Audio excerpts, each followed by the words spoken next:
Hola, doctora Marisa. El día de hoy me gustaría que nos hablaras un poco acerca de tu experiencia con los centros de sueño. Básicamente lo más importante es un profesional que esté formado en medicina del sueño y que quiera empezar a trabajar en ello. Para lo cual tiene que congregar a un equipo transdisciplinario, lo hablamos hasta el cansancio, los equipos tienen que ser transdisciplinarios para tratar a los pacientes de sueño y empezar a ver pacientes con distintas realidades dependiendo del medio en donde están. ¿Qué requisitos mínimos tiene que tener un médico o que pertenezca a ese centro? O sea, tiene que tener un diplomado, una especialidad. Bueno, tiene que tener una especialidad, pero ¿qué requisitos en cuanto a medicina del sueño debería tener? En realidad, como prácticamente en ningún país está legislada la medicina del sueño en la academia, ni en las universidades, ni la formación en las universidades no es curricular.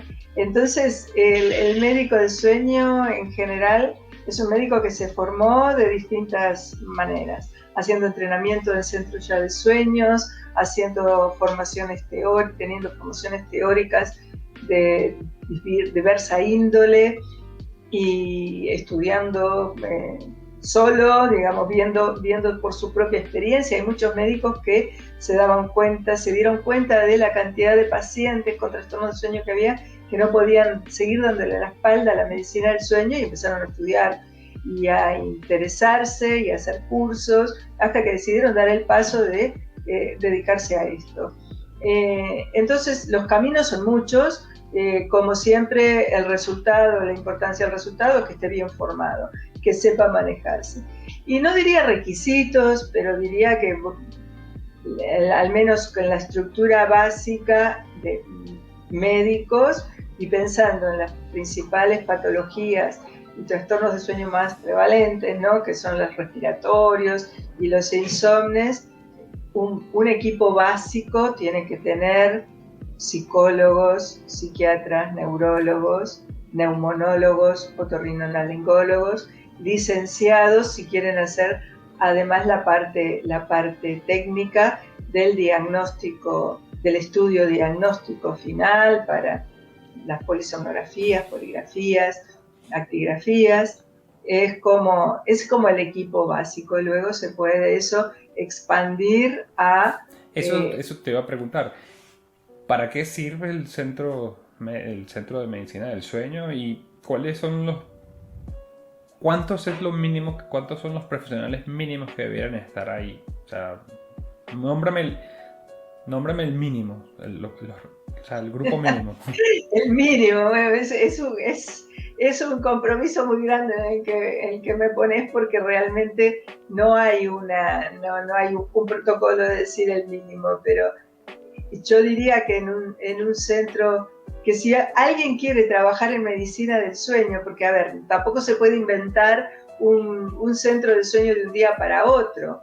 Lo primero es tener especialistas referentes, que uno les tenga confianza, que uno sepa que están formados en medicina del sueño. Y entonces en ese sentido es importante que uno como médico del sueño tenga del perfil respiratorio un otorrino, un neumonólogo, que uno sepa que sabe de medicina del sueño, que sabe al menos de los trastornos respiratorios durante el sueño, que se maneja medio fluidamente con este tipo de patologías.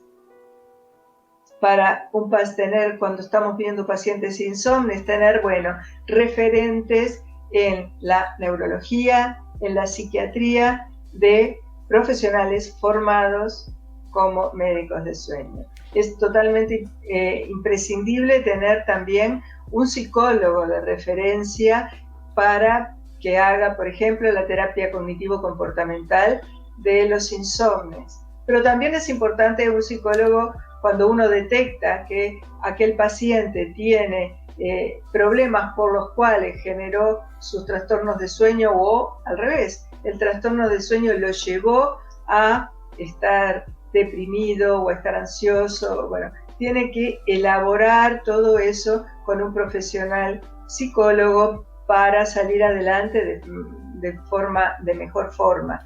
Es decir, eso es como lo básico, atacando las dos puntas más importantes de los trastornos de sueño, el aspecto respiratorio y el aspecto del insomnio o de las hipersomnias centrales, que ese es otro gran tema. ¿Qué tipo de paciente llega a un centro de medicina del sueño?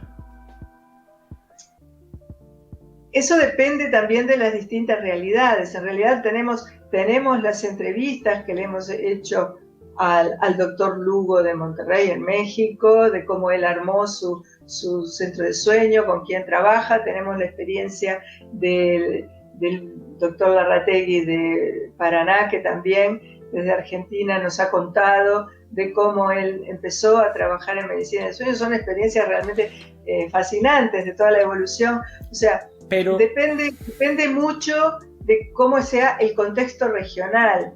El médico, el grupo de sueño puede recibir pacientes en general directamente porque el grupo de sueño ha hecho divulgación, eso el paciente conoce que existe y entonces va directamente allí, o derivado por médicos de las instituciones. Es una realidad que en la medicina del sueño necesita dedicar mucho tiempo, al menos en la primera consulta el paciente está con el profesional en la primera consulta alrededor de 1 hora, y eso no hay ningún sistema que lo permita, ni las policlínicas no dan 1 hora por paciente. Entonces el médico en general lo que hace es detecta un trastorno de sueño y lo deriva a un centro de sueño. Eso sería en el caso del doctor Lugo en México, él su especialidad es otorrino, y en el caso del doctor Larrategui, él es neumonólogo. Bien, tu centro, el centro con el que tú trabajas en Uruguay, ¿quién lo come? O sea, el otorrino, el doctor Lugo, pues él empezó, bien, y el de Argentina, el doctor Larrategui, neumonólogo. En Uruguay, ¿quién comenzó y qué especialidad tenía? En tu caso. En realidad, en Uruguay, en el centro de Maldonado funcionamos en la paraclínica de polisomnografía y en la parte clínica, pero en Montevideo tenemos un equipo que en realidad la iniciativa la comenzó una licenciada en fonoaudiología, que fue la que me convocó y me dijo, vamos a armar, la licenciada Natalia Osorio me dijo, vamos a armar un grupo de sueño, y lo empezamos a armar, y tenemos neumólogos, psicólogos, psiquiatras, nutricionistas, odontólogos, es decir, tenemos un staff, digamos, fijo, que tiene a todas estas profesiones y especialidades. Y luego tenemos referentes que sabemos que saben medicina del sueño, que se manejan y que nos aportan desde sus especialidades, pero con un enfoque conocido de medicina del sueño, es decir, de fisioterapeutas, acupunturistas, por ejemplo, para el manejo del dolor y de las emociones, que es muy importante tratar ese aspecto en la medicina del sueño. Es decir, somos un grupo básico, en donde en realidad además hacemos formación de recursos humanos, hacemos investigación, la mayoría somos académicos, es decir, estamos en la docencia tanto de grado como de posgrado en distintas universidades. Es decir, ese es el grupo de base, pero luego tenemos, digamos, los referentes satélites que y siempre podemos, además, se puede detectar, nos está faltando tal especialista, y bueno, convocar dentro de esta población de especialistas quién se quiere formar en medicina del sueño para acompañarnos, ¿no? O sea, es un camino que uno va recorriendo y va viendo los principales problemas que tiene, y hay que ir resolviéndolos con la experiencia. Y como digo, es fundamental el medio en donde uno está, si es un medio de ciudad, rural, si es con qué cuenta, con qué disponibilidad, Nosotros en Uruguay, por ejemplo, que es un país muy chico y con poca población, no tenemos que pensar en hacer muchas intervenciones virtuales, bueno, salvo ahora, en este proceso de la pandemia en el que vivimos, que afortunadamente estamos saliendo, pero realmente no tenemos tantas dificultades de comunicación, no tenemos montañas, no tenemos, o sea, no es un problema que nosotros tengamos, pero sí es un problema que bien se puede visualizar en todos los países de la cordillera, por ejemplo, donde las distancias son grandes y si no son grandes es muy difícil de recorrerlas, entonces hay que apoyarse además con sistemas de comunicación virtuales para las entrevistas clínicas, para las consultas, para el seguimiento. Entonces cada cual tiene que diagnosticar sus realidades y hacer los protocolos que le convienen. Para eso es importante también la comunidad, para que el profesional de un lugar diga, bueno, a ver, quiero empezar a trabajar en medicina del sueño. ¿Cómo lo hago? ¿Quién tiene una experiencia similar a la mía? ¿Tienes conocimiento o algún promedio de cuántos, o que tú conozcas, cuántos centros de sueños hay por país? ¿Conoces algunos en Ecuador, Colombia, Perú, en el mismo Uruguay, Argentina? Sí, pero no tengo ni idea de un relevamiento general, que en realidad no sé ni siquiera si los países lo tienen.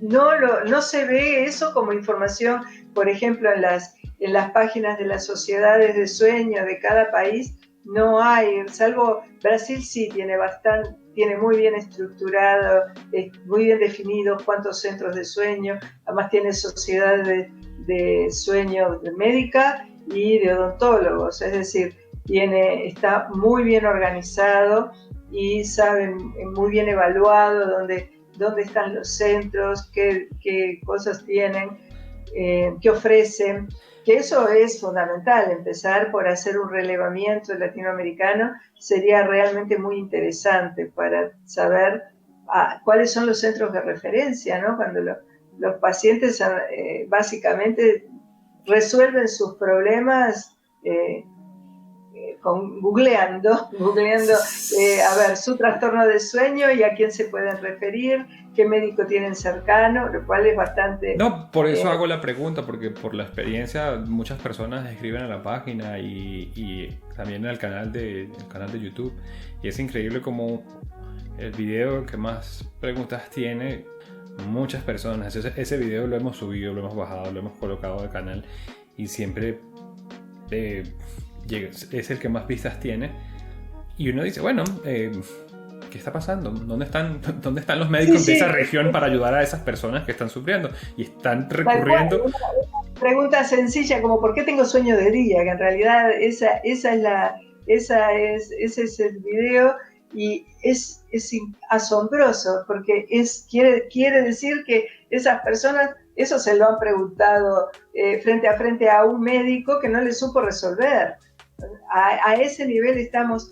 Por eso también es que tenemos esta diversidad de cursos, porque entendemos que falta formación, no del médico que quiere trabajar en medicina del sueño, y lo que tiene que tener además la conciencia de alguien que esté para empezar a trabajar en medicina del sueño, que tiene que hacer muchísima divulgación y muchísima formación en los colegas en general, porque uno le dice, no sé, me ha pasado a mí con colegas endocrinólogos, ¿cómo manejarse a los trastornos de sueño? No, eso no me importa. ¿Cómo no me importa? Un endocrinólogo tiene que saber que un diabético tiene determinados trastornos de sueño, que un hipertiroideo va a tener determinados trastornos de sueño, tiene que apoyarlo y mejorarlo en ese aspecto. Es decir, infinidad, y así cada una de las especialidades. Todos deberían tener una formación especial dentro de su especialidad abordando los trastornos de sueño. ¿Es necesario que en ese centro de sueño tengan un equipo de polisomnografía? Hago esta pregunta porque tengo sé que son costosos, bien, sé que necesitan una infraestructura, ya que necesitan un cuarto, camas, técnicos.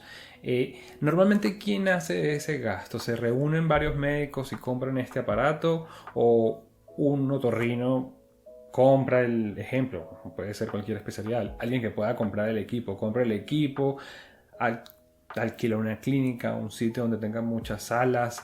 ¿Esto es necesario? ¿La polisonografía es necesaria para los que quieren tener un centro de La médico? polisomnografía es necesaria y es el diagnóstico final para muchas, para muchos trastornos de sueño, para definir realmente de qué se tratan. Es decir, la apnea se caracteriza bien finalmente a partir de una polisomnografía, después de o sea, siempre el diagnóstico clínico es presuntivo, pero para los trastornos respiratorios es esencial.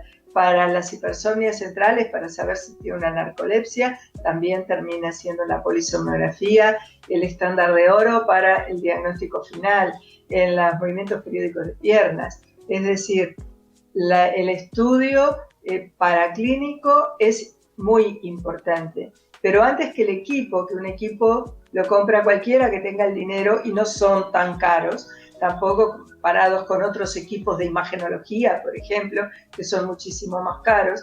El problema es formar a los técnicos que van a manipular, que van a hacer el registro en el paciente, porque yo diría que totalmente distinto a cualquier otro examen médico, es decir, el que saca sangre y para ver todos los parámetros sanguíneos de normalidad, solo tiene que saber sacar sangre y luego esa sangre va a un equipo y el equipo va a alargar un montón de números en forma absolutamente objetiva, en donde se van a analizar. Aquí no, los estudios de sueño son mucho más artesanales, porque cada electrodo que pone el técnico puede generar una señal biológica adecuada o puede generar un artefacto.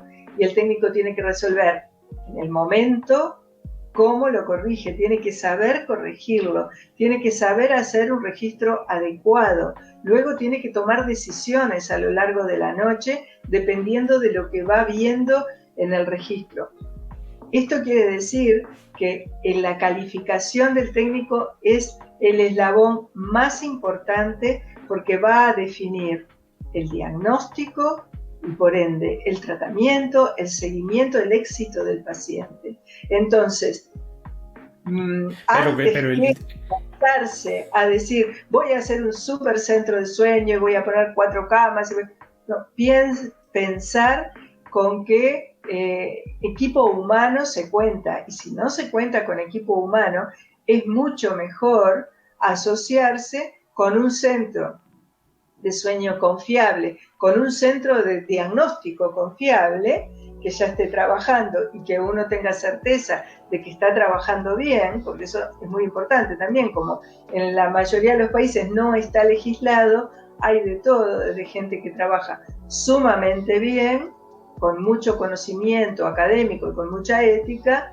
y otros que no tanto. Entonces, es mucho mejor averiguar bien alrededor de uno quiénes están haciendo las cosas y cómo lo están haciendo y referir a nuestros pacientes a un centro adecuado hasta que uno forme al personal adecuado, a los licenciados adecuados, que hagan bien la tarea técnica y entonces ahí sí se puede encarar. O sea que con un buen registro polisomnográfico es que se puede dar un buen tratamiento con CPAP, o el tratamiento con CPAP se da sin el registro polisomnográfico.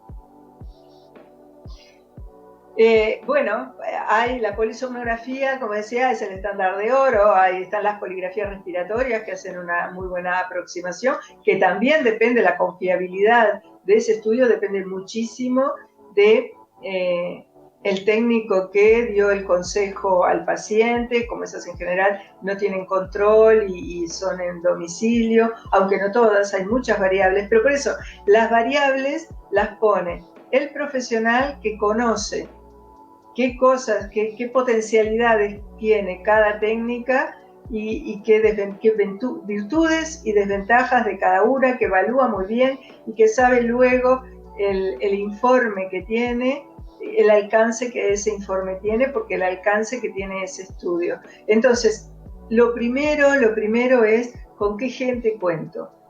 Esto no es una cuestión de montar un hotel, no es una cuestión de hotelería, eso es totalmente secundario.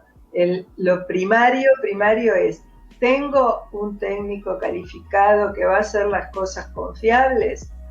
Y por supuesto, el responsable, el médico responsable de la clínica también tiene que ser capaz de conocer muy bien lo que está haciendo el técnico. O sea, tiene que saber hacerlo aunque no lo haga. Pues la única forma de poder evaluar.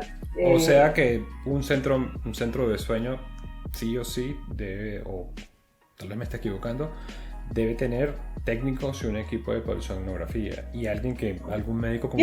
Tiene que tener el propio, o tiene que tener alguien a quien derivarlo, que de su absoluta confianza por cómo hace las cosas. Sí, tiene que estar apoyado con el diagnóstico de estudios paraclínicos. Hay que hablar. Bueno, doctor, entonces muchas gracias por estas aclaraciones. Claro, siempre nos extendemos y nos salimos un poco de contexto y respondemos. Igual estos videos van a tener sus divisiones y nada, espero que funcionen y respondan preguntas. Yo aconsejo ver las entrevistas de estos dos profesionales, que son experiencias de países distintos, de entornos distintos, sin embargo, para demostrarles que no es fácil, pero por supuesto se puede.